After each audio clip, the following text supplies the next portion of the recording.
कभी प्रयास करना, बहुत ज्यादा टेंशन हो, डिप्रेशन में हो,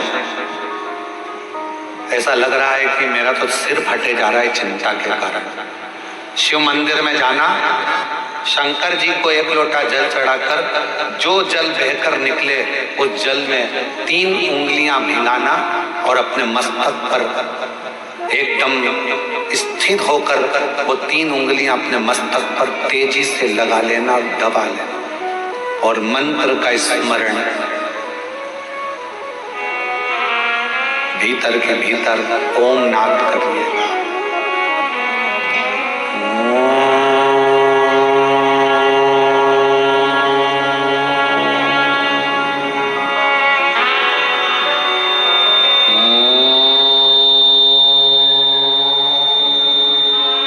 भीतर नाद।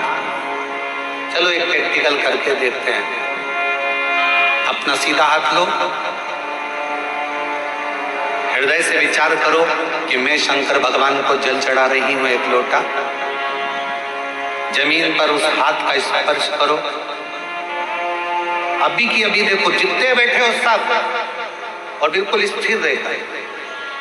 जमीन का स्पर्श कर 3 उंगलियां लीजिए हाथ में और अपने मस्तक पर बिल्कुल दबाकर नेत्र बंद करिए, एकदम सटीक बैठिए स्तुप, और सबको बोलना है 3 बार ओम का नाद अच्छी तेजी में, अंदर से बोलना है, बाहर से नहीं, चिल्लाना नहीं है, नाद करिए। सिर में दबाओ 3 उंगली को और बोलना प्रारंभ करो। ओम।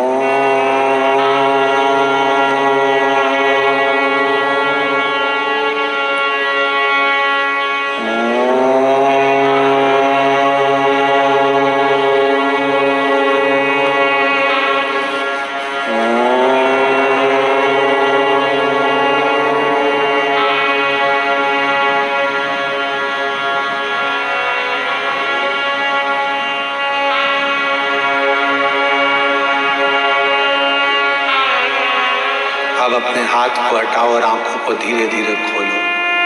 आपको ऐसा महसूस होगा कि ऐसा लग रहा है कि मैंने 12 ज्योतिर्लिंग यही दर्शन कर लिए। एक क्षण में शिव का सात्विकता, शिवोहम शिवोहम शिवोहम, शिव मेरे भीतर और मैं शिव के भीतर हूँ, तो दर्शन।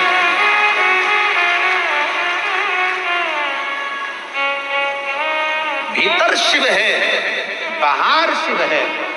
सृष्टि में हर जहां डिप्रेशन आए, शिव को 1 लोटा जल चढ़ाया, जल लिया और लगा लिया अपने सिर पर, 3 उंगलियां लगाकर बैठ गए। 2 क्षण के लिए 3 बार ओम का नाद करा, लंबे स्वर में, आंख नहीं खोलना, धीरे से जब उंगलियां पूरी हट जाए तब धीरे धीरे आंखों को खोलो।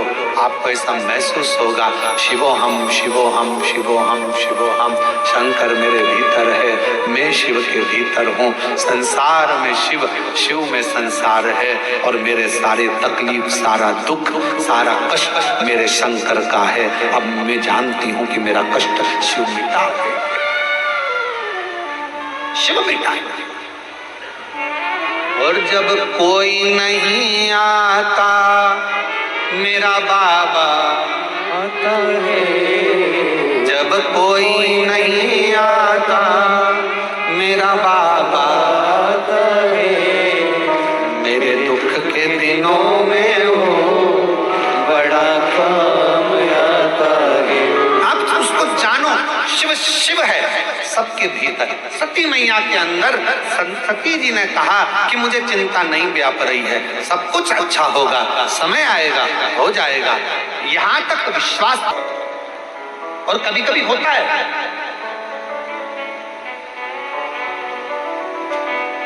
एक बार शंकर भगवान ने पार्वती जी को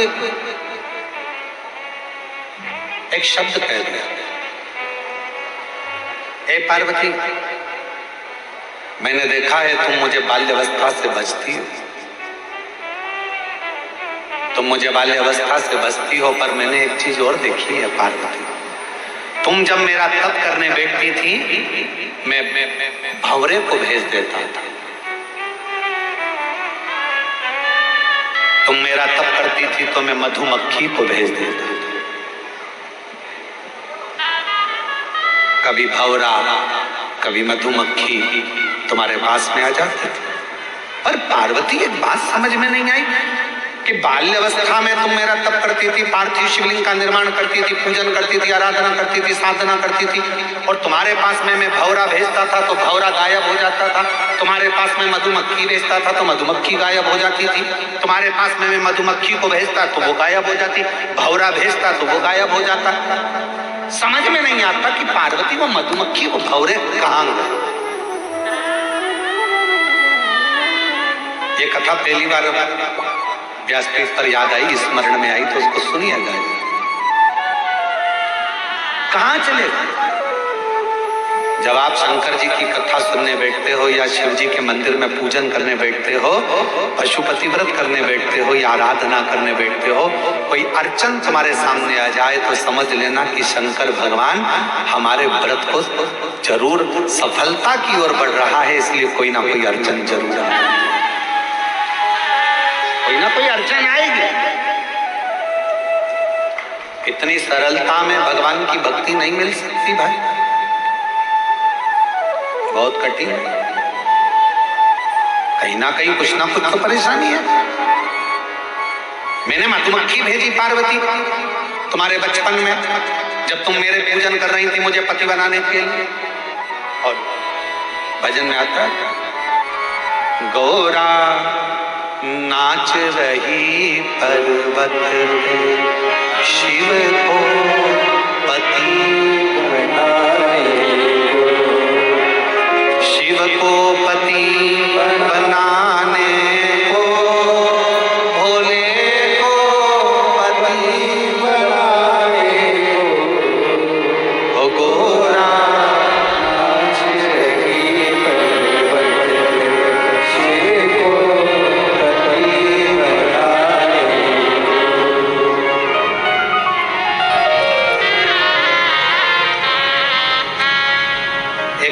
गाले क्या?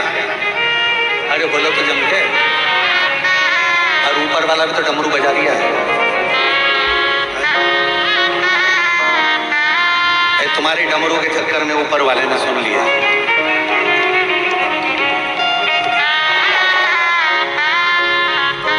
समय का थोड़ा ध्यान रखते हैं, खड़े मत होना, बैठे बैठे गा, ठीक है? ओ गोरा नाच रही पर्वत पे, शिव को पति बनाने को, गोरा शिव को पति बनाने, ओ गोरा नाच रही पर्वत पे, शिव को पति बनाने को, गोरा। किसी भूखे को भोजन करा देना, किसी को प्यासे को पानी पिला देना, किसी को भूख लगी है, अतिथि आया है, संत आया है, गुरुजन आए हैं, उनको भोजन खिला देना। जब वो भोजन करने के बाद जो आशीर्वाद देते हैं वो आशीर्वाद कभी खत्म नहीं होता। दूसरे नंबर का, कोई संध्या में बैठा जप कर रहा है, संध्या कर रहा है, संध्या से उठकर आया, तुमने प्रणाम कर लिया, उसका आशीर्वाद आपको मिल गया, समझ लेना आपको वो आशीर्वाद कभी खत्म नहीं होगा। तीसरे नंबर का, यदि कोई शंकर जी की आराधना कर रहा है, शिव की उपासना कर रहा है और शंकर की आराधना कर कर, पार्थिव शिवलिंग का पूजन कर कर, शिव की आराधना कर कर, शिव महापुराण की कथा सुनकर, शिव का स्मरण कर कर अगर कोई निकल कर जा रहा है और तुमने उसको प्रणाम कर लिया, उसका दिया हुआ आशीर्वाद कभी खत्म नहीं होगा। ये तीन आशीर्वाद ऐसे हैं। पहले नंबर पर भूखे को भोजन, प्यासे को पानी, जय बाबा बर्फानी, उस स्थान का अर्थात भूखे को भोजन कराकर, प्यासे को हम पानी पिलाकर हम तो आपको धन्यवाद देते हैं।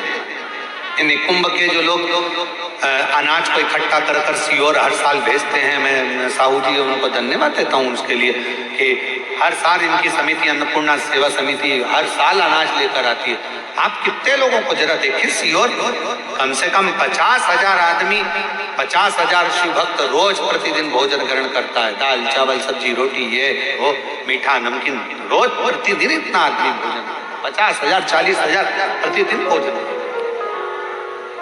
कितने, कोई भूखा है नहीं है उसके पास इतना, बाजार में नहीं खा सकता, उसको मालूम है बाबा के धाम में मिल जाएगा, आया प्रसाद खाया।